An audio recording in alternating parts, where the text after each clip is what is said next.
السلام علیکم ورحمۃ اللہ۔ میں جکم خان ایک بار پھر آپ کے اپنے یوٹیوب چینل کلاسز میں آپ سبھی کا خیر مقدم کرتا ہوں۔ آج کا ہمارا ٹاپک ہے قواعد، یعنی اردو قواعد کا تعارف۔ ابتدا میں ہم اس کے تعارف کے بارے میں آپ کو معلومات فراہم کریں گے، اس کے بعد تفصیلی انداز میں اس کو پڑھا جائے گا۔ تو دیکھیں، دنیا کی سبھی زبانوں کو دو حصوں میں تقسیم کیا گیا ہے۔ نمبر 1 نثر، نمبر 2 نظم۔ نثر جسے پروس انگلش میں کہتے ہیں، ہندی میں گد بھاگ کہا جاتا ہے۔ نظم جس کو پوئٹری انگلش میں اور ہندی میں پد بھاگ کہا جاتا ہے۔ اب ان دونوں کی تعریف۔ نثر یہ نظم کی ضد ہے، وہ کلام جو نثری انداز میں ہوں، یعنی منثور انداز میں ہوں۔ منثور کلام کو نثر کہا جاتا ہے۔ چونکہ نثر کے معنی لغوی معنی ہوتے ہیں پراگندہ حال ہونا، پھیلا ہوا ہونا۔ ٹھیک ہے، نثر کے لغوی معنی پراگندہ حال ہونا یا پھیلا ہوا ہونا۔ چونکہ یہ پھیلا ہوا ہوتا ہے اس لیے اس کو نثر کہا جاتا ہے۔ اس کو ہندی میں گد بھاگ کے نام سے جانتے ہیں۔ جیسے افسانہ ہے، سوانح ہے، ناول، خاکہ، رپورتاج، انشائیہ، خود نوشت۔ پھر دیکھیے نثر کی بھی اقسام ہوتی ہیں، افسانوی نثر، غیر افسانوی نثر۔ وہ تمام باتیں آپ کو اصناف نثر جو ایک ٹاپک ہے وہاں سمجھائی جائیں گی۔ نمبر 2 نظم۔ یہ نثر کی ضد ہے، وہ کلام جو نظم کے انداز میں ہو، یعنی منظوم کلام کو نظم کہا جاتا ہے۔ چونکہ نظم کے لغوی معنی ہوتے ہیں موتی میں پرونا یا لڑی میں پرونا۔ چونکہ منظوم انداز میں ہوتا ہے، ایک پرویا ہوا، جس طرح ہم دھاگے میں موتیوں کو پرو دیتے ہیں اس انداز میں یہ لکھا جاتا ہے، اس لیے اس کو نظم کہا جاتا ہے۔ ہندی میں اس کو پد بھاگ کہتے ہیں، جیسے غزل، مثنوی، مرثیہ، رباعی، حمد، نعت، منقبت وغیرہ۔ پھر دیکھیں نظم کی بھی اقسام ہوتی ہیں کہ کون سی نظم کے ذیل میں ان میں سے آتی ہے اور کون سی نظم کے ذیل میں نہیں آئیں گی۔ پھر نظم کی خود کی اقسام، ایک الگ سے بھی ایک نظم ٹاپک ہے۔ وہ سب باتیں آپ کو اصناف نثر و نظم کا جو ٹاپک ہے وہاں پر سمجھائی جائیں گی۔ آگے دیکھیں تعریف قواعد۔ جو قواعد کی ڈیفینیشن ہے وہ کیا ہے؟ دیکھیں قواعد، جو لفظ قواعد ہے یا قاعدہ کی جمع ہے، جس کے لغوی معنی ہوتے ہیں اصول یا ضابطے، ٹھیک ہے، یہ نیم، رول، ریگولیشن۔ اصطلاح میں قواعد سے مراد کسی بھی زبان کے پڑھنے، لکھنے، سمجھنے کے جو اصول و ضوابط تیار کیے جاتے ہیں انہیں قواعد کہتے ہیں۔ جیسے اردو کے اندر اسم، ضمیر، صفت، فعل وغیرہ، ہندی کے اندر وہی سنجا سرنام کہتے ہیں ان کو، صفت وغیرہ، ٹھیک ہے، وشیشن وغیرہ ہندی میں۔ انگلش میں جیسے ناؤن ہے، پروناؤن ہے، ایڈجیکٹیو، پریپوزیشن، یہ ورب وغیرہ جتنے بھی ہوتے ہیں۔ لیکن چونکہ کسی بھی زبان کی صحیح افہام و تفہیم کے لیے، یعنی زبان کو صحیح سمجھانے اور سمجھنے کے لیے اس زبان کے قواعد کا جاننا ضروری ہے۔ اردو میں بھی دنیا کی دیگر زبانوں کی طرح یہ اصول و قواعد مرتب کیے گئے ہیں تاکہ ان کے سمجھنے اور سمجھانے میں آسانی ہو، سہولیت ہو۔ دیکھو اصول و قواعد زبان کی بنیادی شے ہے۔ دیکھیں کلمہ لفظ، جو بات منہ سے نکلتی ہے اسے کلمہ کہتے ہیں، ٹھیک ہے۔ لفظ، دیکھیں لفظ کے معنی ہوتے ہیں پھینکنا، لغوی معنی۔ جیسے عربی میں ایک محاورہ ہے، اکلت التمرۃ ولفظۃ النویٰ، کہ میں نے کھجور کو کھایا اور گٹھلی کو پھینک دیا۔ تو مطلب جو بات منہ سے نکلتی ہے، ہم جو بھی شبد منہ سے پھینکتے ہیں، نکالتے ہیں، انہیں لفظ کہتے ہیں۔ یہ اس کے لغوی معنی ہے، ٹھیک ہے۔ مکمل کلمہ الفاظ کی مدد سے اور الفاظ حروف کی مدد سے بنتے ہیں۔ مکمل کلمہ الفاظ کی مدد سے اور الفاظ حروف کی مدد سے بنتے ہیں۔ پھر کلمہ یا تو موضوع ہوگا یا مہمل ہوگا، یعنی یا تو معنی دار ہوگا یا بے معنی ہوگا، جس کو ہندی میں سارتھک شبد اور نررتھک شبد کہتے ہیں۔ دیکھیں موضوع کلمہ وہ الفاظ جو بامعنی ہوں، یعنی جن کا کچھ نہ کچھ معنی ہو، مفہوم ہو، مطلب ہو، انہیں کیا ہے؟ موضوع کہتے ہیں۔ اور جن کا کچھ مطلب و مفہوم نہ ہو انہیں مہمل کہتے ہیں، جیسے وتاب، وانی، وڑکا وغیرہ۔ ابتدا کلمہ کی اقسام۔ کلمہ کی 3 قسمیں ہیں۔ نمبر 1 اسم، فعل اور حرف۔ ان میں سے یہ دونوں مستقل کلمہ ہیں اور یہ غیر مستقل کلمہ ہیں۔ اسم وہ لفظ یا کلمہ جس سے کسی شخص، جگہ یا چیز کا نام معلوم ہو اسے اسم کہتے ہیں، جیسے یہ تمام، ٹھیک ہے۔ فعل وہ لفظ یا کلمہ جس سے کسی کام کا کرنا، ہونا، نہ کرنا ظاہر ہو اسے فعل کہتے ہیں، جیسے کریا وغیرہ، آنا جانا، کھانا پینا۔ حرف جو دو اسموں یا دو فعلوں کو باہمی جوڑنے کا کام کریں، باہمی یعنی دونوں کو آپس میں جوڑنے کا کام کریں، اسے حرف کہتے ہیں۔ تنہا بولنے پر ان کے کوئی معنی و مفہوم نہیں ہوتے، جیسے اس سے، پر، تک، نے، ٹھیک ہے۔ آگے دیکھیں، زبان کی تشکیل میں بنیادی طور پر 3 عناصر ہوتے ہیں۔ نمبر 1 حرف ہے، لفظ ہے، جملے ہیں۔ حروف سے متعلق علم کو علم ہجا کہتے ہیں، لفظ سے متعلق علم کو علم صرف کہتے ہیں، اور جملے سے متعلق علم کو علم نحو کہتے ہیں۔ اس کے بعد پھر اردو قواعد کو مختلف موضوعات کے تحت 5 حصوں میں تقسیم کیا گیا ہے، ٹھیک ہے۔ ان میں سے پہلا ہے علم ہجا، علم صرف، علم نحو، علم بلاغت و فصاحت اور علم عروض۔ دیکھیے، علم ہجا اس میں حروف کے متعلق بحث کی جاتی ہے، علم صرف اس میں الفاظ کے متعلق، علم نحو میں جملے کے متعلق، علم فصاحت و بلاغت اس میں کلام کے فصیح اور بلیغ ہونے کے متعلق۔ چونکہ علم بیان و بدیع، علم معنی، یہ سب علم بلاغت کی اقسام سے ہیں۔ جو کلام میں بلاغت پیدا کرنے والے علم کو علم بلاغت کہتے ہیں۔ علم بلاغت کی 3 شاخیں ہیں، نمبر 1 علم معانی، علم بیان، علم بدیع۔ اس کے بعد نمبر 5 علم عروض۔ ان میں سے پھر ہر ایک ڈیفینیشن مختصراً۔ نمبر 1 علم ہجا یا حروف تہجی۔ دیکھو، ہجا عربی باب، اس میں تفصیل کا صیغہ ہے۔ حججا تحجیجن کے معنی ہوتے ہیں الگ الگ کرنا ہے، ٹکڑے ٹکڑے کرنا، ٹھیک ہے۔ ان کے معنی حروف کو الگ الگ کرنے کے بھی ہیں، اور ہجا کے معنی حروف کو پہچاننے کے بھی ہیں۔ اصل تلفظ علم ہجا ہے، جیم کی تشدید کے ساتھ، ٹھیک ہے۔ آپ لغات اٹھا کے دیکھ لینا۔ بہت سے انہوں نے کوشچن کرتے ہیں کہ سر ہجا ہے یا ہجا ہے، تو ہجا، علم الہجا، یہ اصل تلفظ ہیں۔ حروف ہجا وہ حروف ہیں جن سے زبان بنتی ہے۔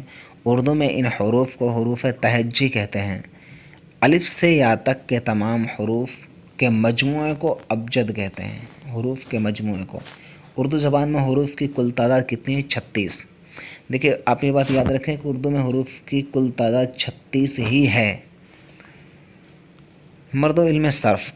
صرف وہ نحو کا پہلا حصہ علم صرف ہے۔ صرف و نحو کے 2 حصے ہیں، ایک تو صرف، ایک نحو۔ تو پہلا حصہ صرف ہے، وہ علم جو لفظوں کی بابت ہمیں بتاتا ہے، یعنی لفظوں کے متعلق جس میں علم ہو ہے۔ اس میں الفاظ کی تقسیم، ایک لفظ کا دوسرے لفظ سے تعلق، قواعد کے لحاظ سے الفاظ کی اپنی حیثیت، ان کی تبدیلی وغیرہ، جو نئی صورت الفاظ کی بنتی ہے تبدیلی سے، ان سب کا ذکر علم صرف کے تحت ہوتا ہے۔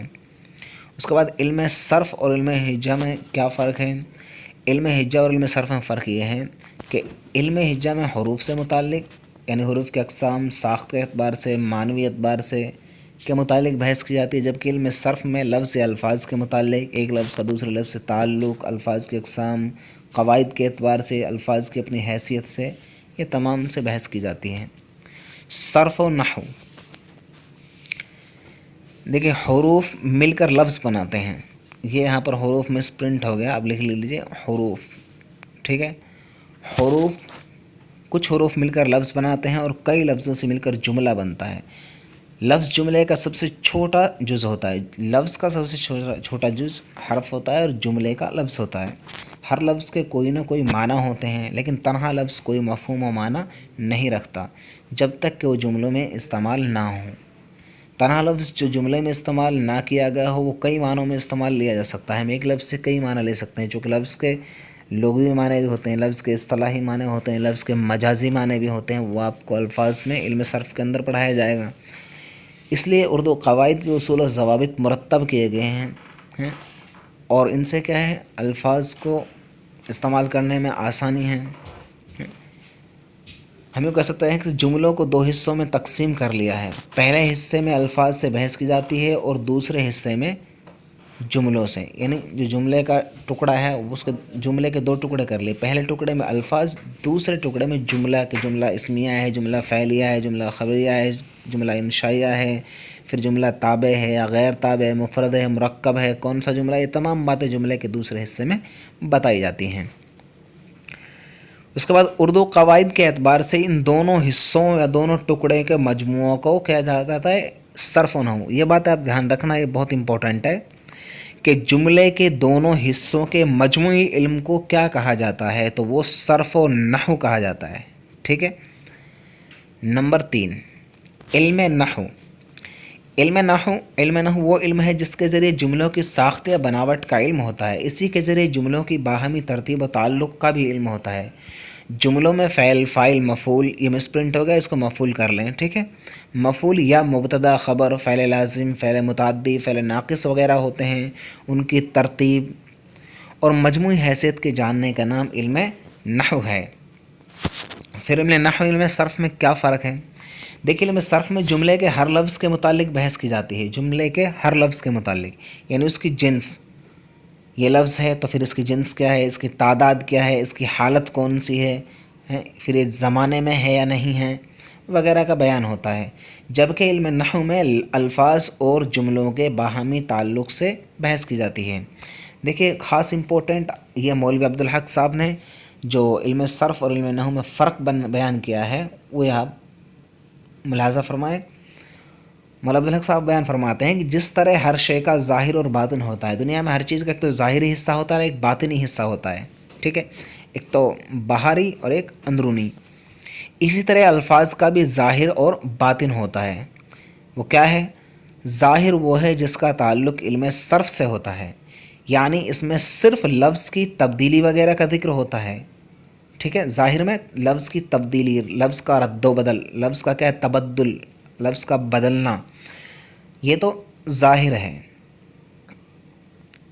لفظ کا باطن اس کا معنی و مفہوم ہے کہ اس لفظ کے مطلب کیا ہے۔ اب لفظ بدلا ہے تو اس کے کیا معنی بدل گئے، ٹھیک ہے، معنی بھی بدلتے، تو یہ اس کا کیا ہے، مفہوم ہے۔ جیسے ایک تو ہوتا ہے تفہیم، ایک ہوتا ہے افہام، ایک فہم، سب ایک ہی مصدر سے بنے، افہام و تفہیم، ایک کا سمجھنا، ایک کا سمجھانا، ایک کا سمجھ، تو تین معنی ہو گئے۔ اسی طرح لفظ جب بدلتا ہے، لفظ میں رد و بدل ہوتا ہے تو اس کے معنی میں بھی رد و بدل ہوتا ہے، تو یہ باہری، اس کا کیا ہے، جو ظاہری ہوتا ہے وہ تو لفظ کا رد و بدل، اور باطنی اندر کا کیا ہے، معنی میں رد و بدل ہونا، یہ اس کا معنی و مفہوم ہوتے ہیں۔ اس موضوع پر بحث علم نحو میں کی جاتی ہے، کس میں؟ معنی و مفہوم پر۔ آگے علم بیان و بدیع۔ دیکھیں، علم بیان و بدیع یہاں بتا دیا کہ چوتھا نمبر علم فصاحت و بلاغت ہے، کہ علم بلاغت، کلام میں بلاغت پیدا کرنے والے علم کو علم بلاغت کہتے ہیں۔ علم بلاغت کی تین شاخیں ہیں، علم معانی، علم بدیع، علم بیان۔ اس کے متعلق ہم آپ کو علم فصاحت و بلاغت کے ٹاپک میں پڑھائیں گے، آپ اس کی تعریف سن لیجئے۔ دیکھیے، پہلے ہندی میں ایک النکار کی جو تعریف ہے کہ جس طرح استری اپنی سوندریتا میں کیا ہے، سوندریہ بڑھانے کے لیے آبھوشنوں کا پریوگ کرتی ہے، زیورات کا پریوگ کرتی ہے، اسی طرح کوی اپنی کویتا کی سوندرتا کو بڑھانے کے لیے النکار کا پریوگ کرتا ہے، کہیں انوپراس النکار، کہیں اپما النکار، ٹھیک ہے، سارے النکار جتنے بھی ہیں ہندی کے ان سب کا استعمال کرتا ہے۔ وہی چیزیں اردو میں علم بدیع و بیان ہیں، ٹھیک ہے۔ پھر علم بدیع کی دو قسمیں ہیں، ثناء لفظی، ثناء معنوی، ٹھیک ہے، وہ تمام باتیں آپ کو وہاں پڑھائی جائیں گی۔